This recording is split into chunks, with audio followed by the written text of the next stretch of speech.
O Deus que consola. Quando falamos a respeito de Deus, logo pensamos em um ser superpoderoso que é capaz de resolver tudo e nos atender na hora que bem entendermos. Alguns ficam até furiosos quando não são atendidos pelo Senhor ou quando alguma coisa acontece que os entristece e os frustra. Infelizmente, muitos hoje em dia, quando vão falar sobre Deus para outras pessoas, acabam querendo ganhar a discussão e pregam um Deus diferente daquele que nos é revelado na palavra, que é a Bíblia. Não podemos ter uma visão de apenas um atributo de Deus, que é o seu poder. Deus é muito mais do que simplesmente um curandeiro ou um mordomo que atende nossos pedidos na hora que quisermos e do jeito que quisermos. É por isso que tem muitas pessoas frustradas com a igreja, com irmãos, com pastores e até com o próprio Deus. Tudo porque lhes passaram uma imagem errada do nosso bondoso Pai. Jesus teve essa preocupação em nos mostrar os verdadeiros atributos de Deus, não só o poder, mas também a graça, o perdão, o favor, a bondade, a justiça e principalmente o consolo. E é sobre isso que vamos falar em nossa devocional de hoje. Muito bom dia para você, meu irmão e minha irmã. Que prazer, que alegria estar junto com vocês. A paz do Senhor Jesus seja sobre todos nós. Eu quero convidar você a estar conosco todos os dias aqui, às 6 horas da manhã, nas nossas devocionais da Bíblia, capítulo por capítulo. Como eu disse, a devocional de hoje terá o tema do seguinte: o Deus que consola. O texto bíblico que vamos ler está em João, capítulo 16, os versículos 7 a 8. Acompanhem comigo a leitura da palavra. Mas afirmo que é para o bem de vocês que eu vou. Se eu não for, o conselheiro, o consolador, não virá para vocês. Mas se eu for, eu o enviarei. Quando ele vier, convencerá o mundo do pecado, da justiça e do juízo. Irmãos e irmãs, aqui estamos no capítulo do Espírito Santo, o capítulo bíblico onde o Senhor Jesus revela e esclarece aos seus apóstolos a respeito do que iria acontecer após a sua partida para junto do Pai.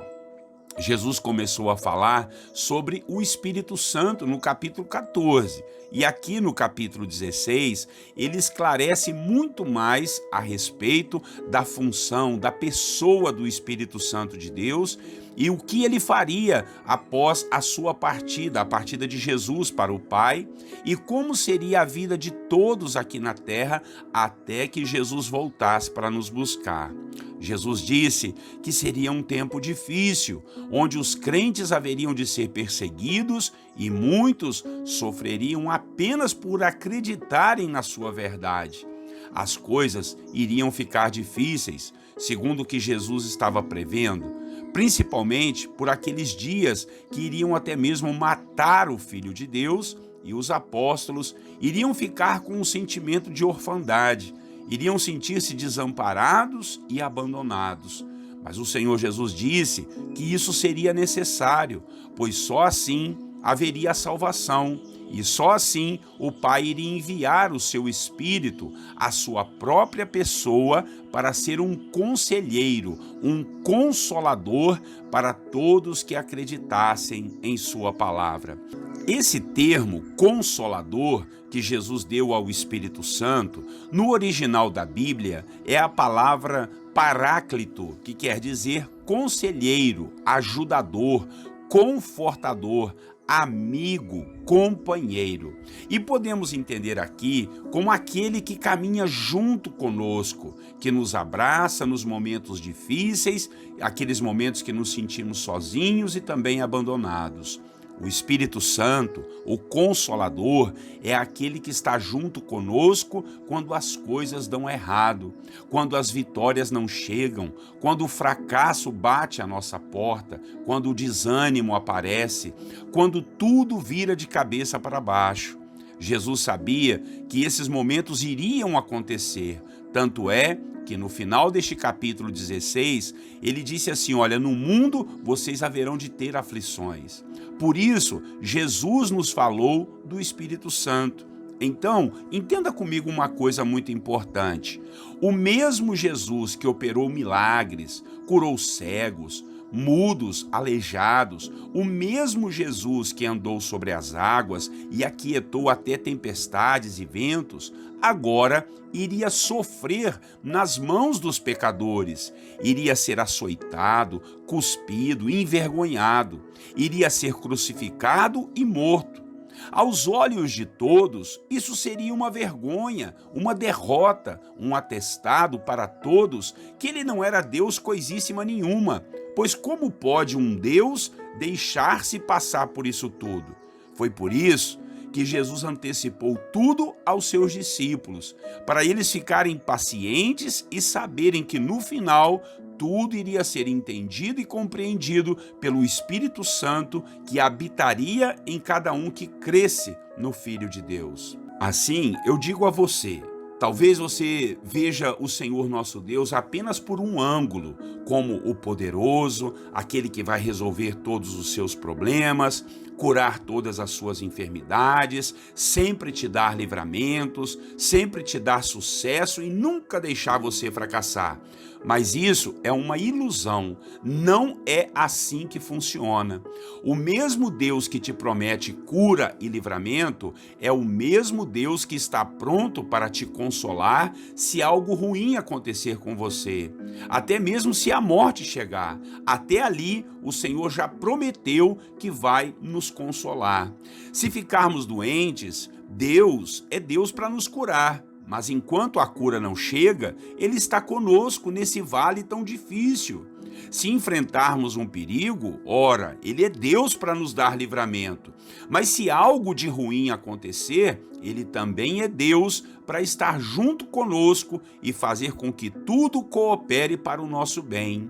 Ele é Deus para nos dar saúde, mas se caso adoecermos, Ele está conosco em nosso leito, nos confortando e nos consolando, nos ajudando a ter fé e confiarmos em sua presença. A própria Bíblia diz que Deus afofa o leito dos enfermos. Olha que palavra forte e poderosa. Então, Ele é Deus para nos dar também ousadia e nos motivar até mesmo a derrubar gigantes e muralhas. Mas se caso isso não acontecer, Ele nos dará o consolo e conforto necessários no meio de nossas perdas, de nossas humilhações, fracassos e até derrotas.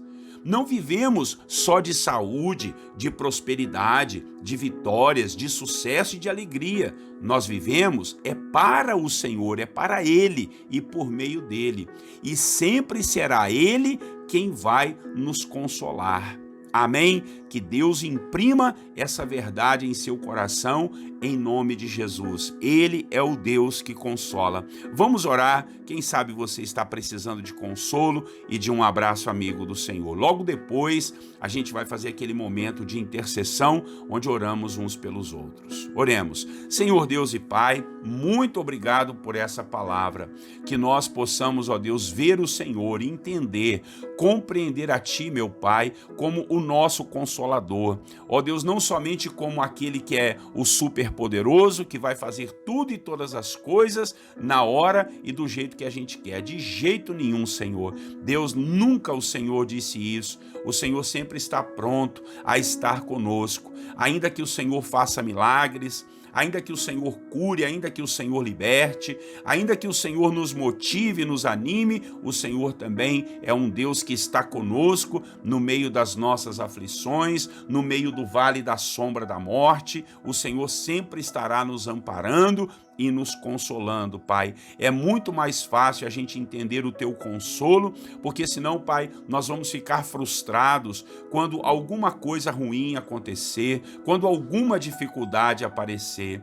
Não queremos criar revoltas em nosso coração e nem uma expectativa errada da Sua pessoa. O Senhor é o nosso Deus bondoso, amoroso e fiel. Não importa, não interessa o que acontecer aqui, nós continuaremos a louvar o seu nome, a adorar ao Senhor, porque o Senhor sabe de tudo. Tudo vem de ti e tudo nós entregamos ao Senhor. Que tenhamos, ó Deus, esse sentimento, que tenhamos, Deus, essa fé, essa convicção em nosso coração, que o Senhor está perto de nós, nos consolando. Talvez o meu irmão e a minha irmã tenham passado guerras, fracassos, derrotas, lutas e dissabores, mas Deus, que eles saibam de uma coisa muito importante: o Senhor está junto com eles e vai, Deus, em nome de Jesus, ó Deus, mostrar, revelar tudo aquilo, ó Deus, o quanto o Senhor tem para a vida dos seus filhos. O Senhor vai trabalhar para que tudo coopere para o nosso bem, assim diz a sua palavra. Ó Deus que consola, traz consolo e conforto aos meus irmãos e irmãs que perderam seus entes queridos, que perderam o seu emprego, que perderam uma oportunidade, que tiveram um fracasso, que tentaram e não deu certo. Que o Senhor possa consolar, animar, fazer o teu filho, a tua filha levantarem a cabeça, pegar na nossa mão e continuarmos a nossa caminhada. É a nossa oração em nome de Jesus. Paizinho querido, e agora vamos até o Senhor fazer o que a sua palavra nos diz de orarmos uns pelos outros. Colocamos em suas mãos todos aqueles que estão doentes, abatidos e derrotados. Como eu disse aqui na sua palavra, o Senhor é o Deus que atravessa conosco o vale da sombra da morte. Ajuda-nos, ó Deus, em nome de Jesus, envia uma solução, envia a cura, a libertação, envia o consolo e o conforto do Senhor a essa pessoa que está tão debilitada, meu Pai. Oramos, Pai, por aqueles que já não sabem mais o que fazer, o desespero chegou, Pai, estão devendo, ó Deus, não sabem como pagar, perderam o emprego, Senhor, estão com dívidas, estão tristes, houve briga na família, dentro de casa, com os parentes, tudo virou de cabeça para baixo. Essas pessoas nós colocamos em suas mãos, em nome de Jesus. Aquieta o diabo e todos os demônios que têm atormentado a vida dessa pessoa e dessa família. Ó Senhor Deus, que o Senhor aquiete a fúria maligna, aquiete as tempestades, que o Senhor, em nome de Jesus, aquiete esse vento maligno que está soprando como um furacão, derrubando tudo, destruindo tudo na vida dos teus filhos. Ó Senhor Deus, Espírito Santo, vem e consola e conforta e ajuda e motiva para que o teu servo e a tua serva se ponham de joelhos e clamem ao Senhor. Oramos e entregamos em suas mãos esses jovens, adolescentes que têm, ó Deus, sofrido, Senhor, influências malignas, seja do próprio diabo ou de pessoas que o diabo enviou para eles usarem drogas, se prostituírem. Em nome de Jesus, que o Senhor quebre isso. Abençoe as famílias que estão passando lutas, querendo se divorciar, querendo ter separação. Que o Senhor quebre isso em nome de Jesus, Pai. Que as famílias sejam abençoadas em ti. Oramos pelas crianças, as crianças que estão enfermas, doentes, quem sabe no hospital ou em casa, os adultos, meu Deus, que têm sofrido, essa pessoa que está solitária, vive pelos cantos da casa. Oh, meu Deus, abre, Senhor, a oportunidade desses filhos serem alcançados por alguém escolhido pelo Senhor para terem paz e alegria e companhia no nome de Jesus. Meu Pai, oramos por aqueles que estão envolvidos na sua obra, oramos por aqueles que querem, Deus, e estão pedindo um emprego ou uma promoção no seu trabalho. Oramos, Deus, por aqueles que querem estudar, fazer um curso, fazer uma faculdade, terminar, Deus, os estudos. Que o Senhor possa ajudar. Oportunidades tuas virão a partir do momento que os teus filhos se mexerem. Já te agradecemos em o nome de Jesus por todas essas bênçãos que o Senhor vai derramar sobre nós, meu Pai. Te pedimos perdão pelos nossos pecados, que esse dia o Senhor nos ajude a não cairmos nas tentações malignas, mas sermos sim fiéis ao Senhor. Oramos, ó Deus, e te pedimos a graça, o favor e a bondade do Senhor, em nome de Jesus Cristo, nosso Salvador. Amém. Amém, meus irmãos. Deus seja louvado pela sua vida. Que palavra abençoada. Olha, irmãos, eu estou maravilhado aqui com essa palavra. Bendito seja Deus que está nos consolando e nos confortando. Todo dia é assim, Deus fala com a gente. É só a gente abrir os ouvidos e o coração que Deus com certeza fala conosco, tá bom? Pastor Clodoaldo aqui, como eu sempre te peço, curta aí o nosso canal no Facebook, também dá o seu like no YouTube e não esqueça de compartilhar com seus amigos, irmãos e parentes. Grande abraço então, Deus te abençoe, até amanhã, Deus assim permitindo, que o Senhor te guarde e te fortaleça. Eu quero desejar a todos vocês a paz do Senhor Jesus.